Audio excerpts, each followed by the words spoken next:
Welcome to my channel Science of Soul. Don't forget to like, comment and subscribe. ओम श्री परमात्मे नमः। श्री कृष्ण अर्जुन संवाद 4 किरदारों को लेकर बना है। पहले हैं धृतराष्ट्र जो कि अज्ञान के प्रतीक हैं। दूसरे हैं संजय जो कि भगवान श्री कृष्ण और अर्जुन के बीच हुए बातचीत के साक्षी हैं। तीसरे हैं अर्जुन जो कि जीवात्मा के प्रतीक हैं और चौथे हैं भगवान श्री कृष्ण जो कि परमात्मा के प्रतीक हैं। इन चारों ने विवाह नहीं किए थे और गीता भी युद्ध के समय प्रकट हुआ था।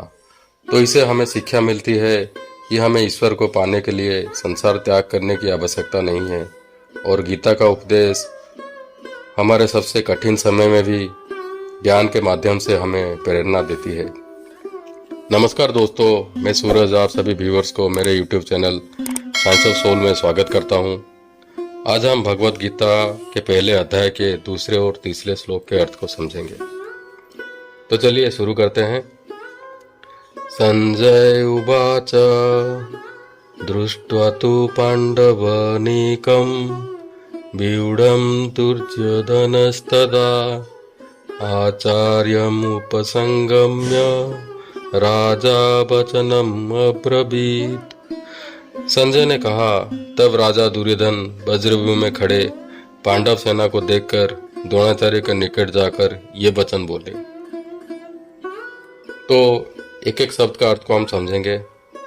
तदा इसका अर्थ है जब दोनों पक्षों के सेना युद्ध के लिए आमने सामने थे।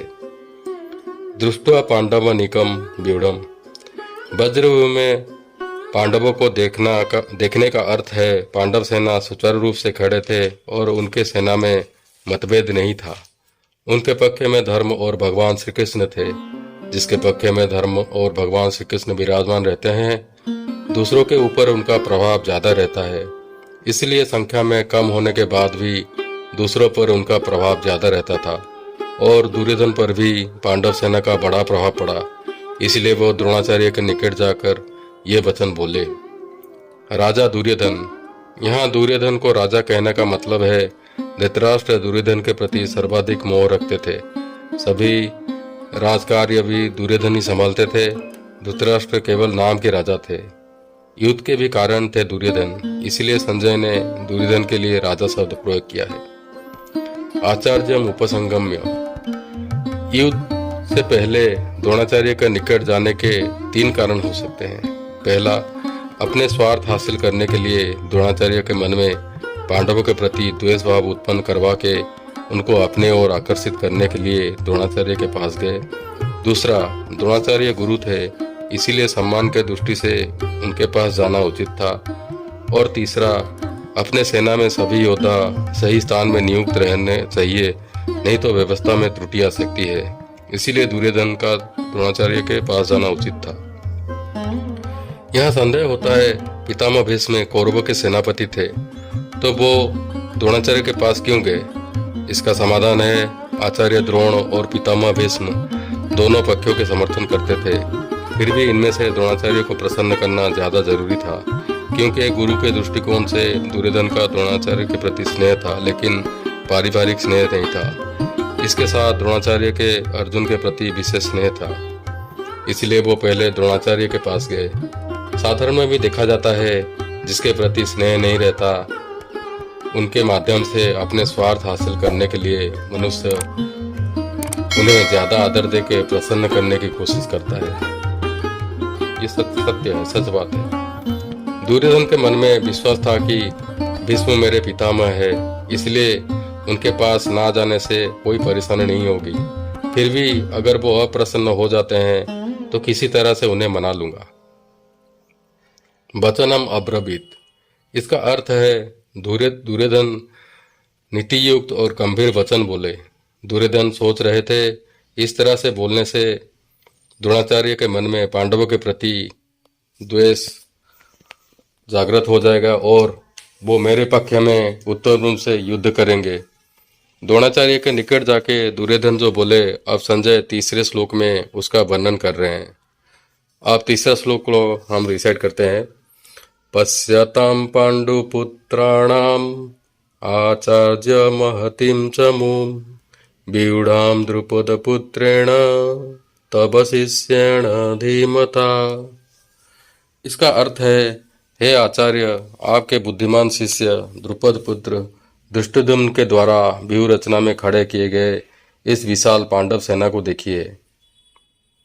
आचार्य, यहाँ आचार्य शब्द प्रयोग करके दुर्योधन ये बोलना चाहते हैं कि आप कौरव और पांडव दोनों के आचार्य हैं। शस्त्र विद्या देने के कारण आप सभी के गुरु हैं, इसलिए आपके मन में किसी के प्रति पक्षपात या आग्रह नहीं रहना चाहिए। तब शिष्येण धीमता, ये अंश प्रयोग करने का दुर्योधन का इरादा है कि आप इतने सरल है कि आपको मारने के लिए जन्मे धृष्टद्युम्न को आपने ही अस्त्र शस्त्र की विद्या सिखाई है, और आपका शिष्य धृष्टद्युम्न इतना चालाक है कि आपको मारने के लिए आपसे ही अस्त्र शस्त्र की विद्या सीखी है।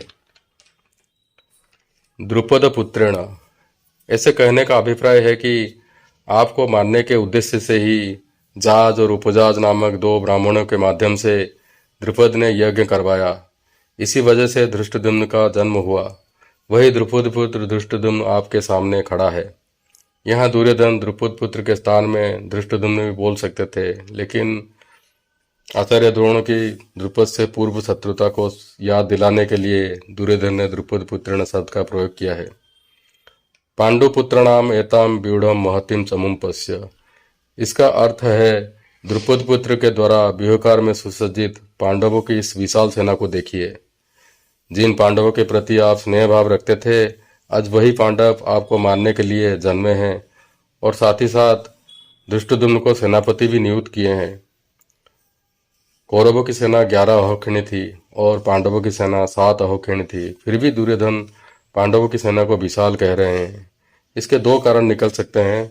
पहला, पांडव सेना ऐसे शब्द सजावट में खड़े थे कि उन्हें कम सेना भी ज्यादा लग रही थी। दूसरा, पांडव सेना के सभी योद्धा एक मनोभाव के थे। इसी एकता के वजह से पांडवों को की कम सेना भी ज्यादा जान पड़ रहे थे। ऐसे सेना को दिखाकर दुर्योधन कहना चाहते हैं कि युद्ध के समय आप इस सेना को साधारण और छोटा मत समझिए। आप अपने विशेष बल का प्रयोग करके सावधानी से युद्ध कीजिए।